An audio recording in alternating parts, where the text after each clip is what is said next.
Hello दोस्तों, मैं हूं इकबाल खुर्शीद, एक राइटर, जर्नलिस्ट और पब्लिक स्पीकर।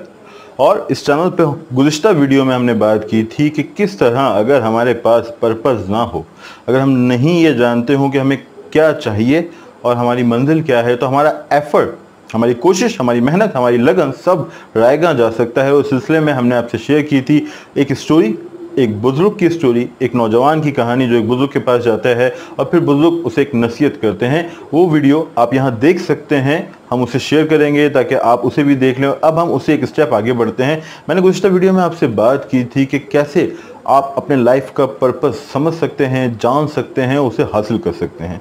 दोस्तों, इस हवाले से बेतहाशा वीडियोज़ यूट्यूब पर मौजूद हैं, इस हवाले से किताबें लिखी गई हैं, बहुत सारा मटेरियल है, लाइफ कोच इस पर बात करते हैं। और ये बेशक एक बहुत अहम मौजू है, लेकिन अगर इसे हम बहुत गुंजलक कर दें, बहुत मुश्किल कर दें, तो हम इसके असल को खो देंगे। इसका असल इसकी सादगी में है। ज़िंदगी का पर्पस या लाइफ पर्पस या आपकी ज़िंदगी का मकसद, इसकी तलाश कोई बहुत ही कॉम्प्लिकेटेड गुंजलक चीज़ नहीं है, ये सादा है। चले हम ये सफ़र शुरू करते हैं। सबसे पहले you have to think on paper. आपको पेपर पे सोचना पड़ेगा। ब्रायन ट्रेसी जो कई शानदार किताबों का मुसन्निफ है, जिसकी एक किताब मैं आपको रेकमेंड भी करूंगा, ईट दैट फ्रॉग, वो आप ज़रूर पढ़ें टाइम मैनेजमेंट के हवाले से। तो ब्रायन ट्रेसी बार बार ये कहता है कि थिंक ऑन पेपर, हमेशा कागज़ पे सोचें। तो एक कागज़ लीजिए, उस पर सबसे पहले लिखें कि आपका नाम क्या है, आप कौन हैं। जैसे मेरा नाम इकबाल खुर्शीद है, तो अगर मैं अपना नाम लिखूंगा तो सबसे पहले ये फैसला होगा कि मैं कौन हूँ। ये ज़रूरी क्यों है दोस्तों? इसका सबब यह है कि आपने बचपन में लिखा होगा मजमून, आपसे कहते हैं माय बेस्ट फ्रेंड पे मजमून लिखें, आप अपने दोस्त दानियाल अहमद पे मजमून लिखते हैं या नासिर खान पे मजमून लिखते हैं। आप उनकी खूबियाँ और ख़ामियाँ लिखते हैं, आप उनकी 5 खूबियाँ बयान करेंगे, ख़ामियाँ बयान करेंगे। साथ आप उन्हें मशवरा देंगे कि किन शोबों में काम करके वो ख़ुद को मज़ीद बेहतर कर सकते हैं। आप शायद उन पर 3 सफ़ात का मजमून लिख दें या 4 सफ़ात का मजमून, यानी आप उन्हें जानते हैं। लेकिन क्या दानियाल या नासिर आपकी ज़िंदगी के अहम तरीन लोग हैं? अगर आपसे सवाल किया जाए कि आपकी लाइफ में सबसे अहम कौन है, तो कौन है वो?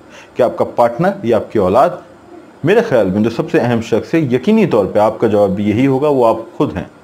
आप अपनी लाइफ के सबसे अहम आदमी हैं। तो सवाल ये है कि आप खुद को कितना जानते हैं।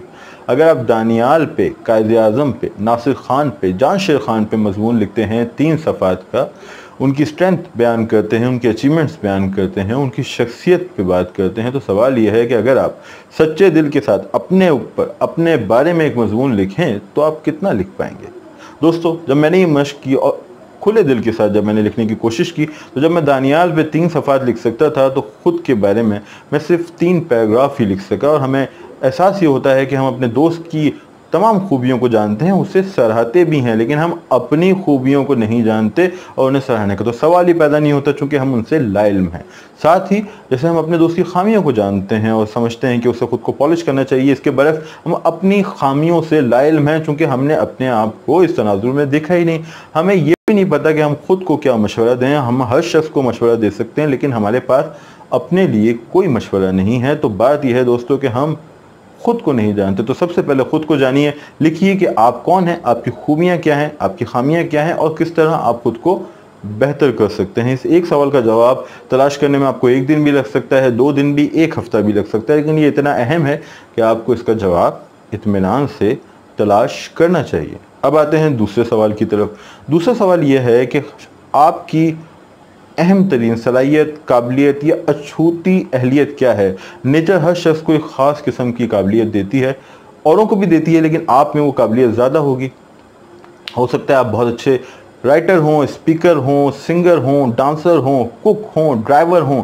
कोई एक ऐसी चीज़ है जो काम आप बाकियों से बेहतर कर सकते हैं, या उसे यूँ समझिए कि ये एक ऐसा काम है जिसे करते हुए आप वक्त से मावरा हो जाते हैं। इसे करते हुए आपको बहुत खुशी मिलती है, इत्मीनान मिलता है, आप पे बिल्कुल भी दबाव नहीं होता, आपको वक्त के गुजरने का अंदाज़ा नहीं होता। वही काम है आपकी अछूती अहलियत, आपकी असल काबिलियत। तो उससे शनाख्त करें, क्या है वो? लिखना, पढ़ना, बोलना, cooking, driving, management, karate, fighting, क्या चीज़ है? आप उसे शनाख्त करें, आपको आपके दूसरे सवाल का जवाब मिल गया। अब चलते हैं तीसरे सवाल की जानिब। अब आप खुद से सवाल करें कि जो आपने अपनी अछूती अहलियत को शनाख्त किया है, और ये कोई बहुत ही unique, out of the world चीज़ नहीं है, बल्कि ये वो चीज़ है जिसे करते हुए आप खुशी महसूस करते हैं और आप टाइम से मावरा हो जाते हैं। तो जनाब, अब तीसरा सवाल, और वो ये है आप खुद से पूछें कि जो आपकी काबिलियत है इसके इजहार का बेहतरीन ज़रिया क्या है, बेहतरीन प्लेटफॉर्म क्या है, किस तरह आप इस सलाहियत का इजहार कर सकते हैं इन मानों में कि इससे सोसाइटी को फ़ायदा हो, इससे लोगों की मदद हो। जैसे अगर आप राइटर हैं तो आप किस प्लेटफॉर्म पे लिखेंगे कि आपकी बात ज़्यादा से ज़्यादा लोगों तक पहुँचे और इससे उन्हें फ़ायदा पहुँचे। अगर आप एक सिंगर हैं तो कौन सा प्लेटफॉर्म आपके लिए आइडियल है, अगर आप एक स्पीकर हैं तो आपको कहाँ जाके खिताब करना चाहिए, अगर आप कुक हैं तो किस तरह अपनी रेसिपीज़ को लोगों तक पहुँचा सकते हैं। आपको करना ये है, तलाश ये करना है कि कौन सा प्लेटफॉर्म बेहतरीन है और प्लेटफॉर्म कौन सा बेहतरीन है और किस तरह ये चीज़ लोगों के काम आ सकती है। और तीसरा सवाल आप ये करेंगे, चौथा सवाल माज़ा चाहता हूँ, आप देखें कि अगर आपने ये काम किया 10 बरस तक, अगर 10 बरस तक आपने अपनी बेहतरीन सलाहियतों का इजहार किया बेहतरीन प्लेटफॉर्म से, तो देखिए 10 साल बाद जब आप खड़े होंगे तो आप कैसे होंगे, कैसे दिखाई देंगे, क्या आप मुतमईन होंगे, क्या आप मसरूर होंगे, क्या आप खुश होंगे, क्या आप रिलैक्स होंगे। 10 साल बाद की अपनी शख्सियत को देखिए अगर आप ये काम करते रहे और ख़ुद से पूछेंगे अब 10 साल बाद जो मुझे शख्स दिखाई दे रहा है, 10 साल बाद का जो इकबाल खुर्शीद है जिसे मैं आज खड़े होकर देख रहा हूँ, क्या मैं उससे मिलना पसंद करूँगा? क्या वही वो शख्स है जो मैं बनना चाहता हूँ? क्या वही वो शख्स है जिसके नक्शे कदम का मुझे ताक़ुब करना चाहिए? अगर आपका जवाब हाँ में है, आपको लगता है कि हाँ वही वो शख्स है, तो फिर आपको बाकी काम छोड़ के इस जानिब फोकस करना चाहिए, अपनी बेहतरीन सलाहियतों का इजहार करना चाहिए और उस प्लान पे काम करना चाहिए जिसके बाद अब 10 साल बाद वो आदमी बन जाएं जिसे देख के आज आप खुशी महसूस कर रहे हैं। दोस्तों, हमने बात की थी लाइफ पर्पस की। लाइफ पर्पस के लिए पहला स्टेप, आप कौन हैं इसका तयन करें, आपकी खूबियाँ क्या हैं, खामियाँ क्या हैं और आपके लिए वो बेहतरीन मशवरा क्या है जो आप ख़ुद को देना चाहते हैं। ख़ुद को कबूल करें, ख़ुद से मोहब्बत करें। दूसरे मरहले में अपनी बेहतरीन सलाहियत का इंतखाब करें। सलाहियत से मुराद वो काम जिसे करते हुए अब वक्त से मावरा हो जाएं। तीसरा स्टेप, देखें कि उस सलाहियत के इजहार का बेहतरीन ज़रिया क्या है, प्लेटफॉर्म क्या है और किस तरह वो माशरे के काम आ सकती है। और आखिरी सवाल कि अगर आप ये काम 10 बरस तक रोज़ाना हर लम्हे हर पल करते रहे तो 10 साल बाद आप कहाँ खड़े होंगे और जो शख्स आपके सामने होगा क्या आप उसे देख के खुश होंगे, उससे मिलना पसंद करेंगे, उसे हक करेंगे, क्या अपनी ज़ात 10 साल बाद आप कबूल करेंगे? अगर आपको लगता है कि नहीं उस आदमी में कोई 10 साल बाद गड़बड़ है तो आपको सिर्फ थोड़ी सी डायरेक्शन बदलनी होगी, बहुत ही माइनर सी चेंज। और फिर आप रोज़ाना चूंकि ये काम कर रहे हैं तो आप देखेंगे कि 10 साल बाद वो आदमी किसी और डिग्री पे खड़ा होगा। होता है 90 डिग्री का फ़र्क आ जाए, होता है 180 डिग्री का फ़र्क हो जाए अगर आप थोड़ी सी डायरेक्शन आज चेंज करेंगे। तो दोस्तों, ये था एक सिंपल सा नुस्खा।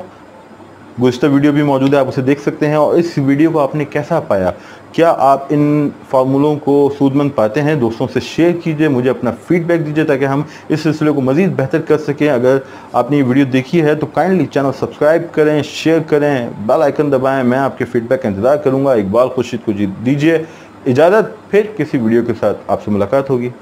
Thank you.